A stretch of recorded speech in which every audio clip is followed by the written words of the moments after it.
오늘 우리에게 주신 하나님의 말씀은 요한복음 4장 44절에서 54절까지 말씀입니다.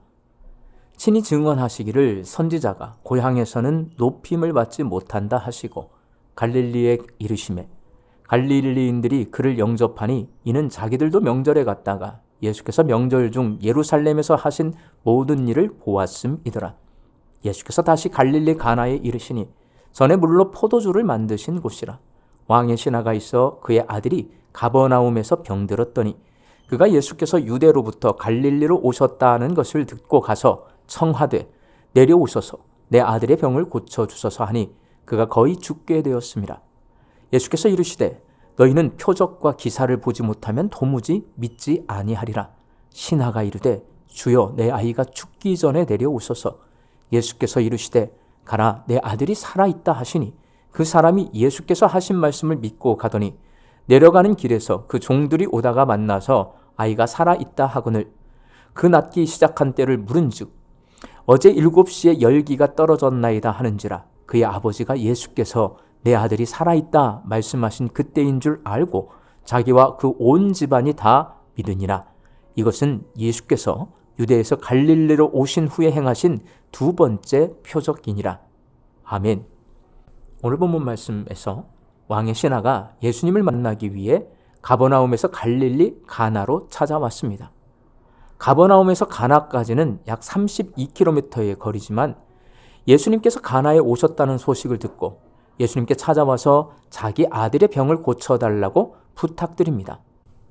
아들을 고쳐달라는 부탁에 예수님께서 가라, 내 아들이 살아있다 라고 말씀하십니다.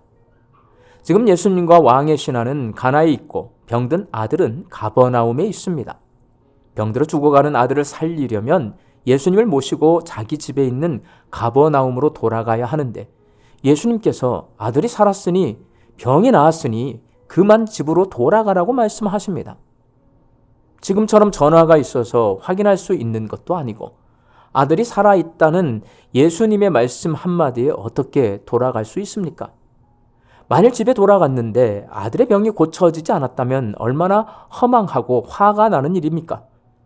병든 아들 때문에 마지막 희망을 안고 여기까지 왔는데 아버지로서 어떻게 혼자 집으로 돌아갈 수 있겠습니까? 예수님을 꼭 모시고 가서 자기 아들 머리에 손을 얹고 기도라도 한번 받고 싶은 마음이 아버지로서 간절했을 것입니다. 그러나 왕의 신하는 예수님의 말씀을 듣고 바로 집으로 돌아갑니다. 50절 하반절 말씀입니다. 그 사람이 예수님께서 하신 말씀을 믿고 가더니 어떤 망설임도 없습니다. 예수님께서 말씀하시자 그냥 믿고 집으로 돌아갔습니다. 정말 이상한 아버지가 아닐 수 없습니다. 그가 예수님을 언제 봤다고 도대체 뭘 믿고 집으로 돌아가는 걸까요? 그는 예수님께서 자신의 아들을 고쳐주실 것을 확실히 믿고 있었습니다. 만일 그가 믿지 않았다면 그가 가버나움에서 가나까지 32km나 걸어서 오지 않았을 것입니다. 당시 이스라엘의 지도층은 예수님을 좋아하지 않았습니다. 예수님이 여러 가지 괴이한 행동들을 많이 하셔서 사람들이 예의주시하고 있었습니다. 이런 상황에서 예수님께서 아들을 고쳐주신다는 확신을 갖고 있지 않았다면 왕족이 예수님께 결코 오지 않았을 것입니다. 만일 이 왕의 신하에게 믿음이 없었다면 이렇게 어려운 걸음을 했는데 아들이 낳았으니 돌아가라는 예수님의 말씀에 돌아가지 않았을 겁니다. 왕족으로 나사렛 목수를 찾아온 명분 때문에라도 자존심 때문에라도 예수님을 모시고 그냥 가지 않았을 것입니다. 예수님이 가지 않으려 했으면 어떻게 보면 자기 권세를 이용해서 군사력을 동원해서라도 모시고 갔을 것입니다.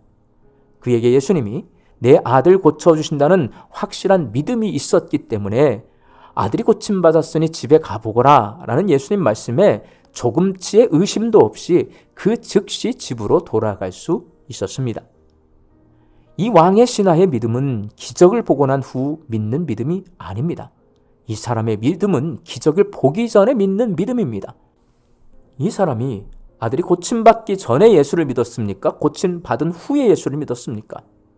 본문에 등장하는 왕의 신하에게는 병 고침을 받기 전에 이미 믿음이 있었습니다.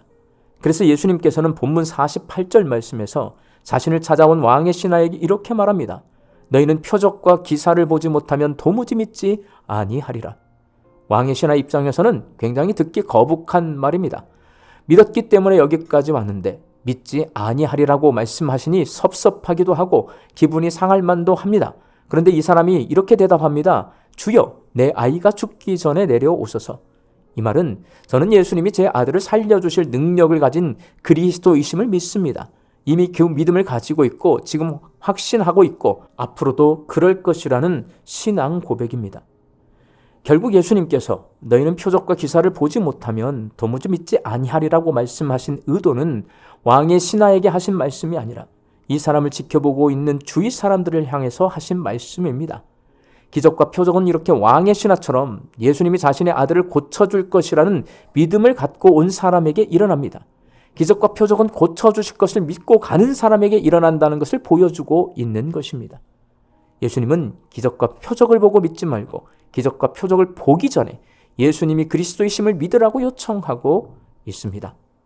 사랑하는 광주 양림교회 성도 여러분, 우리에게도 기적이 필요합니다. 죽어가는 아들을 자신이 가지고 있는 부와 권력과 능력으로 해결하지 못한 왕의 신하처럼 우리도 내 스스로가 해결할 수 없는 문제들이 많이 있기 때문입니다. 진짜 문제는 이 문제들 때문에 예수님을 놓치는 것입니다. 문제를 해결하는 것이 더 급하다는 것입니다. 즉 병 고침 받는 것, 기적과 표적을 보는 것이 더 우선이라고 생각합니다. 그래서 문제 때문에 예수님을 바라보는 것이 아니라 기적과 표적만을 구하다가 오히려 예수님을 향한 믿음을 잃어버리게 됩니다. 그러니 믿음이 우선되어야 예수님께서 우리에게 기적과 표적을 보여주십니다. 예수님에 대한 믿음이 필요합니다. 특히 요한복음에서는 예수님의 말씀에 대한 믿음을 요청하고 있습니다. 요한복음이 요청하는 믿음은 예수님의 말씀을 듣고 믿고 행동하는 믿음입니다. 이것이 요한복음이 말씀하고 있는 믿음의 정의입니다. 왕의 신하는 자신의 믿음을 가버나움에서 가나로 오고 다시 가나에서 가버나움으로 가는 것으로 입증했습니다. 믿음은 행동입니다. 예수님은 이렇게 행동하는 믿음의 사람에게 기적을 베풀어 주셨습니다. 믿음은 우리가 행동하는 것만큼 비례합니다. 저와 여러분이 이 왕의 신하와 같은 행동하는 믿음을 갖게 되기를 바랍니다. 그래서 우리의 삶 속에서 예수 그리스도가 행하시는 기적을 경험할 수 있게 되기를 주님의 이름으로 축원합니다. 함께 기도하겠습니다. 기적을 바라보며 예수님을 믿는 것이 아니라 기적이 일어나기 전에 이미 예수님께서 기적을 일으키실 줄로 믿는 믿음이 저희에게 있게 하여 주옵소서. 하나님, 그 믿음이 행동하는 믿음이 되게 하여 주옵소서. 예수님 앞에 나아가고 예수님께서 명령하실 때 그 말씀에 순종하여 움직이는 신앙을 갖게 하여 주옵소서. 그렇게 행동하는 믿음을 가질 때 주여 주님의 기적을 보게 하여 주시고 그 기적을 사람들에게 간증하며 살 수 있는 저희들 되게 하여 주옵소서. 말씀 듣고 세상을 향해 나아갑니다.